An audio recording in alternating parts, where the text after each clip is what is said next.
Class 7 থেকে 12 পর্যন্ত ছাত্রছাত্রীদের জন্য এডু ভবন online education app Google play store থেকে ফ্রিতে ডাউনলোড করো। অ্যাপেলের পরে এবার স্যামসাং সহ অন্য মোবাইল প্রস্তুতকারী সংস্থাগুলিকেও হুঁশিয়ারি দিয়ে রাখলেন আমেরিকার প্রেসিডেন্ট ডোনাল্ড ট্রাম্প।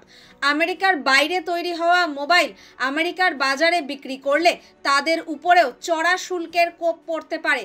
ওভাল অফিসের সাংবাদিক বৈঠকে এমনটাই আভাস দিয়েছেন ট্রাম্প। স্যামসাং দক্ষিণ কোরিয়ার একটি বহুজাতিক প্রযুক্তি সংস্থা। আমেরিকার বাজারেও স্যামসাংয়ের মোবাইল বিক্রি হয়, তবে অ্যাপেলের মতো স্যামসাংও নিজেদের জিনিস মূলত তৈরি করে আমেরিকার বাইরেই। অ্যাপেলের আইফোন তৈরি হয় ভারতে, ভারতে তৈরি হওয়া আইফোনই আমেরিকায় যায়। এছাড়াও চীনেও অ্যাপেলের বিভিন্ন জিনিস তৈরি হয়। স্যামসাংয়ের অবশ্য অ্যাপেলের মতো চীনের উপর নির্ভরশীলতা নেই। সংবাদ সংস্থার সূত্রে খবর, স্যামসাংয়ের মোবাইলের বেশিরভাগই তৈরি হয় ভারত, দক্ষিণ কোরিয়া, ভিয়েতনাম এবং ব্রাজিলে। ট্রাম্প চাইছেন আমেরিকায় এই সংস্থাগুলি যে মোবাইল বিক্রি করবে তা আমেরিকাতেই তৈরি হোক। আইফোন প্রস্তুতকারী সংস্থা অ্যাপেলকে আগেই হুঁশিয়ারি দিয়ে রেখেছেন তিনি।